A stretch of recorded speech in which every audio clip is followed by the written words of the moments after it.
I know a lot of people have noticed this over the past few weeks, but holy crap does Equestria have a lot of festivals. And this is coming from someone from Louisiana, a place known for having a stupidly high amount of festivals. Hell, there's a pirate festival meant to celebrate Jean Lafitte going on 5 miles away from my house right now. But anyway, it seems like there's a new reason to celebrate in Ponyville every other episode, and sometimes it's even more frequent than that. And since Inspiration Manifestation had yet another fair, I figured it'd be a good idea to catalog all the fairs, festivals, holidays, contests, and any other preferably annual reason for the ponies to have themselves a grand old time. Oh, and we're not including spur-of-the-moment events like Applejack's trophy presentation or Hoity-Toity's fashion show or any of Pinky's parties. We'd be here all day. Anyway, these will go in episodic order, so let's start with the Apple Family Reunion!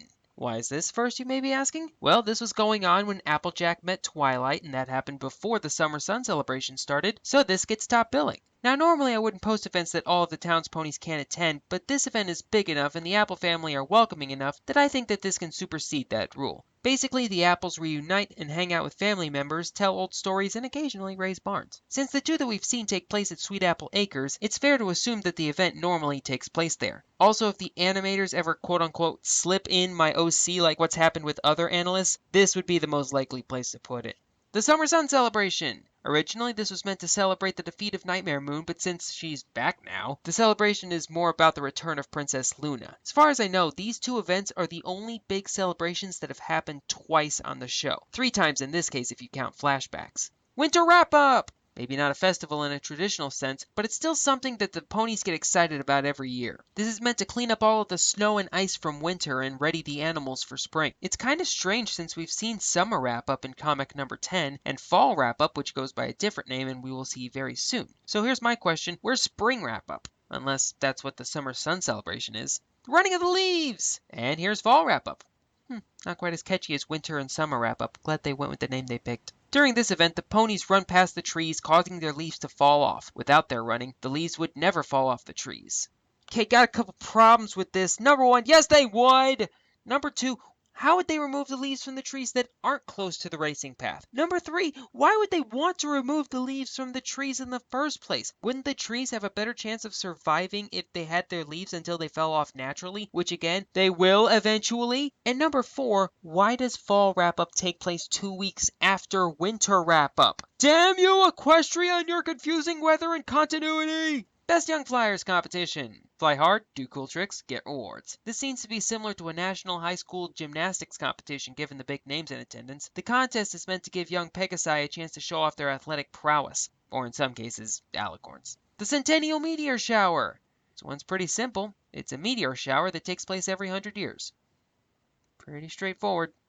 I could have sworn DHX took this idea from some Mario game, but I can't figure out which one. Also, since Celestia and Luna control the sun and the moon, do they also control comets and stars and stuff like that? The Grand Galloping Gala! Have you noticed that every seasonal bookend either introduces a main villain or massively changes the narrative of the story, except the best night ever? In that episode, the ponies just go to a party. Weirdly enough, it's never stated on the show what the purpose of the Grand Galloping Gala is. You have to go to the iOS app, Twilight Sparkle Teacher for a Day, for the explanation behind Equestria's biggest party. According to the app, the Grand Galloping Gala originated when the unicorn celebrated the completion of the construction of Canterlot and invited the other ponies to a huge party, which everyone enjoyed. The party was therefore organized once every year, and it continues to this day. The lengths I go to for you people. Nightmare Night, aka Pony Halloween. All of the young fillies and colts and even some of the adults dress up in costumes and go door to door asking for candy. But they do it for a totally different reason than we do. The legend that Sakura told says that Nightmare Moon would search for ponies to eat, but if they were in some kind of disguise, Nightmare would pass right by them. I guess she wasn't in the mood for vampires, clowns, and scarecrows? By the way, another festival about Nightmare Moon. You'd think Celestia wouldn't be in favor of all of these events commemorating her sister's darkest moment. Sisterhoof Social! A yearly event held at Sweet Apple Acres where teams of sisters compete in events to win ribbons. The most well-known event is the obstacle course, but there are other events like pig judging contests and pie eating contests. And apparently it's competitive enough for some ponies to get their cutie mark in it. What would someone like that do for the rest of the year? Just train for that event? Maybe others like it? I don't know. By the way, is there an event like this for brothers? I mean, I know the female-to-male ratio in Equestria is like 10 to 1, but still. The Canterlot Garden Party! According to Rarity, this is the second most prestigious event in Canterlot, only behind the Grand Galloping Gala. Honestly, it seems like one of those parties that celebrities put on where the food costs hundreds of dollars and all the people there brag about their bank accounts. Pass. Heartswarming Eve, aka Pony Christmas. Since there's no Christianity or any religion of any kind besides Celestianity, it's not exactly Christmas, but we've got the decorated pine trees, the candy canes, the gingerbread houses, the harvest wreaths, and bells everywhere, so it's frickin' Christmas. It's implied that there's a pageant in most towns across Equestria that shows how Pinkie Pie got her cutie mark. I think I got that right. Cider season! And let's get drunk. At this event, basically the entire town gets shit-faced on some hard cider. That's the only reason it'd foam up like this. In all seriousness, festivals that celebrate food and drink like this aren't that uncommon. For example, in Louisiana, we have festivals devoted to crawfish, strawberries, catfish, oysters, tomatoes, wine, po' boys, hot sauce, Hearts and Hooves Day, aka Pony Valentine's Day. Like Pony Halloween and Pony Christmas, Hearts and Hooves Day is pretty much dead on with its earthly counterpart, except in how the day was formed. It's a day when couples get excessively lovey-dovey, and single people go, ugh, this bullshit holiday. I'm gonna eat this entire Whitman sampler. I need to go out with someone ASAP. The holiday was formed when a prince made a love potion for a princess that turned into a love poison. The poisoned ponies became so lost in each other's eyes that they were unable to perform their royal duties, and the kingdom fell into ruin. Which begs the question, why the fuck are they celebrating this? Arbor Day. Yeah, this exists. Just freaking Arbor Day. They never mention what the purpose of Arbor Day is in the pony world, but it's probably a safe assumption that it's the same thing as it is for us. And apparently Pony Arbor Day takes place shortly before the 4th of a month, which could line up with Human Arbor Day, since it's on the last Monday of April, at least in America. Seriously, why Arbor Day? The National Dessert Competition! Finally, something not out of place. It's a baking contest where ponies from all across Equestria make delicious confectionaries, and apparently Celestia gets to try them all. Now, there are a lot of perks of being the all-powerful sun god in pony form, but that right there is easily in the top 5. The Crystal Heart Fair! The whole purpose of the Crystal Fair is to lift the spirits of the crystal ponies so the light within them can power the crystal heart so that the Empire can be protected.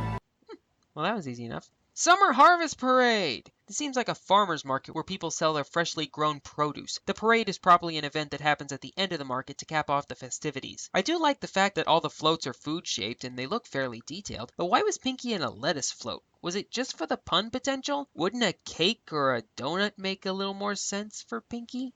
Also, apparently motorized vehicles are a thing. Stars World, the Bearded Traveling Museum! Who doesn't love a good traveling museum? I saw one at DerbyCon last year. It was pretty cool. But anyway, this could basically be called Star Swirl Con, with everyone dressing up like Star Swirl and all the Star Swirl knickknacks around. Although, I have to wonder, when did Star Swirl stop being classified under obscure unicorn history and start having mobile road shows dedicated to them? Did Twilight have something to do with it now that she's got power? Ponyville Days! This event celebrates the founding of Ponyville. The event has a Master of Ceremonies that decides on the theme for the party that year. Since there's a committee that chooses the Master of Ceremonies, and since Pinkie didn't automatically get picked, I'd assume that there's a new MC every year. As a result, the party is probably different every year. I could talk more about the problems with Rarity's choice in the event, but that will have to wait until next week. Ponyville Pet Center Fundraiser! Fluttershy organized this event in order to encourage ponies to adopt animals. I guess even she can't take care of all the animals in Ponyville. Although, who in their right mind would adopt a deer?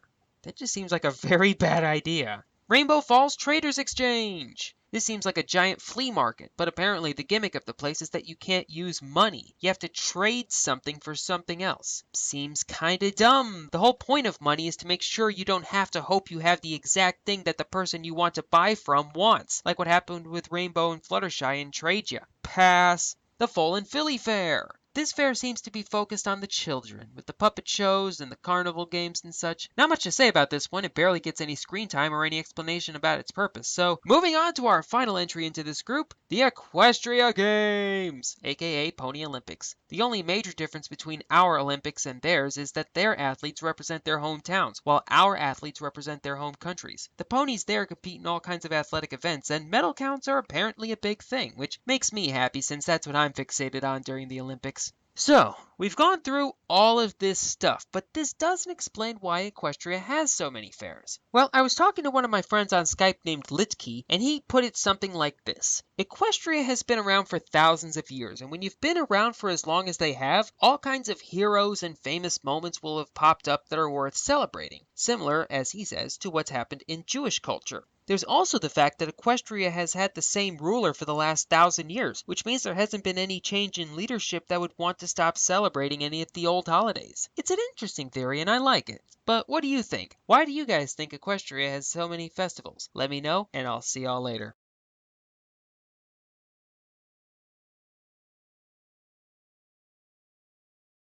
Before I go, I want to lend my support to Dr. Wolf, whose channel was terminated earlier today, which is particularly bizarre since his channel had no strikes.